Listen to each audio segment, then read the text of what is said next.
PM Modi ने कहा 400 पार नारा नहीं, हकीकत है।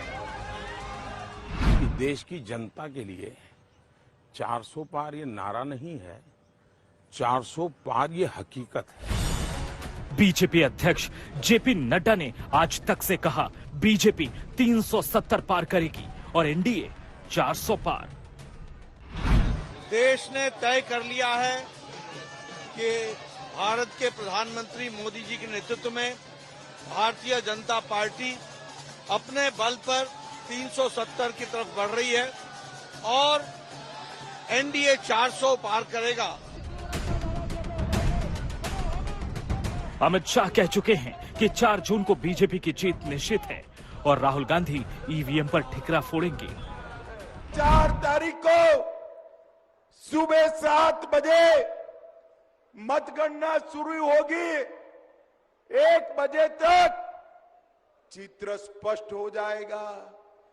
3 बजे राहुल बाबा प्रेस कॉन्फ्रेंस करेंगे कि ईवीएम में खराबी थी, इसलिए हम चुनाव हार गए। बीजेपी के तमाम दिग्गज आश्वस्त हैं कि एनडीए अब की बार 400 पार, लेकिन इंडिया गठबंधन भी 4 जून को लेकर पूरे आत्मविश्वास में है। राहुल गांधी को सुनिए। लिख लो, यहां पे क्लीन स्वीप होने जा रही है इंडिया गठबंधन की। लाइन लगने वाली है सीटों की, टकाटक टकाटक टकाटक टकाटक। और उसके बाद good bye BJP, good bye Narendra Modi, टाटा। आरजेडी सुप्रीमो लालू यादव का दावा भी देखिए।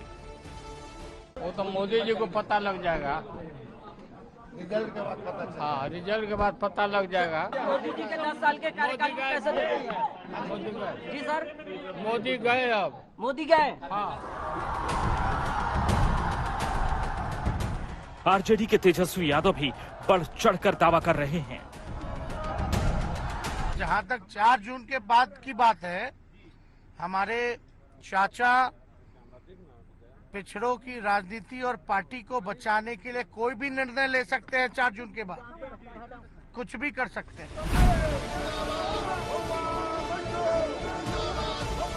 लेकिन सबसे दिलचस्प बयान है टीएमसी की महुआ मोइत्रा का।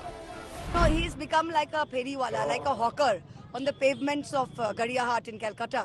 During Poila Boishak, during Baisakhi, we have a sale, and the hawkers, the pheriwalas, they pick up a 90 and they say 400, 400, 400, and all the women go and they say 150, 150, 150. So that's what's happened to Modi.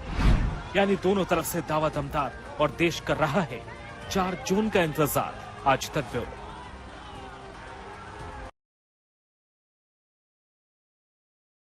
543 Lok Sabha सीटों का पूरा हाल, पिछले चुनावी नतीजों से लेकर इस बार के उम्मीदवारों तक, दैनिक भास्कर के इंटरैक्टिव मैप में सब मिलेगा। बस डाउन।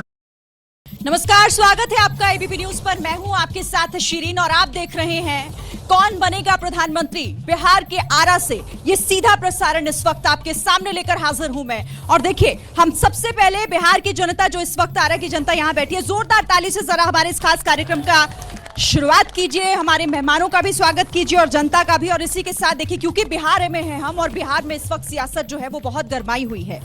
आज यहां से, आरा से लगभग 50 किलोमीटर की दूरी पर पटना मौजूद है, जहां पर इंडिया में जो इंडिया गठबंधन है और जिसे बिहार में महागठबंधन कहा जाता है, उसकी ताकत दिखाई गई। एक तरीके से शक्ति प्रदर्शन किया गया, क्योंकि तेजस्वी यादव की जो जन विश्वास रैली है उसमें विपक्ष के बड़े नेता शामिल हुए, चाहे कांग्रेस हो, चाहे लेफ्ट पार्टी हो, तमाम वहां पर मौजूद थी। और समाजवादी पार्टी के अखिलेश यादव भी आज वहां उस मंच पर नजर दिखाई दिए और सीधे सीधे प्रधानमंत्री नरेंद्र मोदी को चुनौती दी। और चुनावों को लेकर जिस तरीके से बीजेपी को चुनौती देता हुआ ये गठबंधन नजर आया।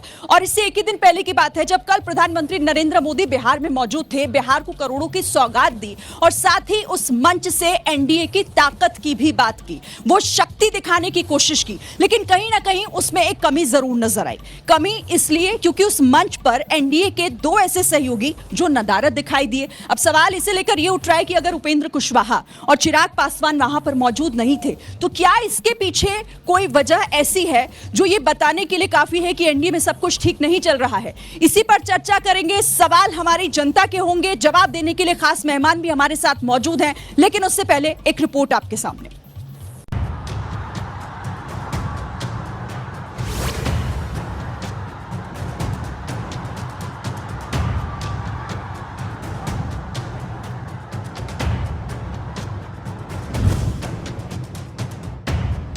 देश में जब भी बदलाव आता है वो बिहार में तूफान शुरू होता है। आज देश में विचारधारा की लड़ाई है। एक तरफ नफरत, हिंसा और दूसरी तरफ मोहब्बत, भाईचारा। देश पूरे विश्वास से कह रहा है, बच्चा बच्चा कह रहा है, गांव भी कह रहा है, शहर भी कह रहा है, अब की बार एनडीए सरकार 400 पार।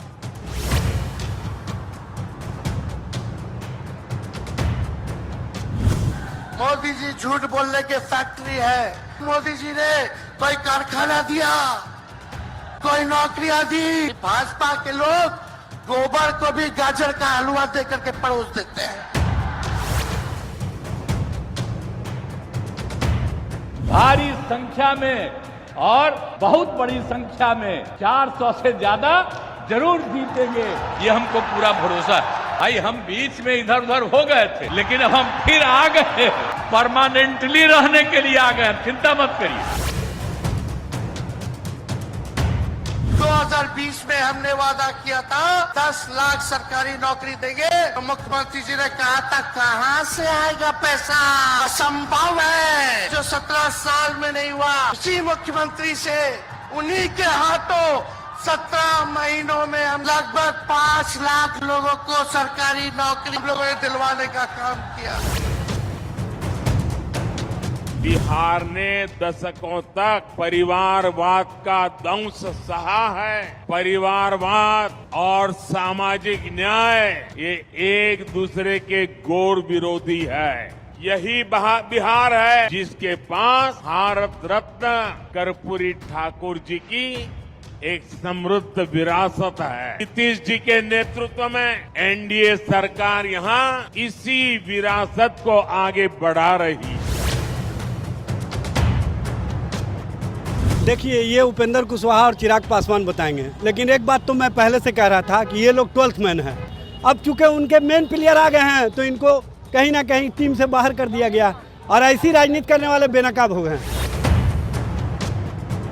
गठबंधन नरेंद्र मोदी जी के नेतृत्व में एकजुट है, कोई गठबंधन से बाहर नहीं जाएगा और हमें विश्वास है कि सब नरेंद्र मोदी जी के प्रभावी नेतृत्व में काम करेंगे।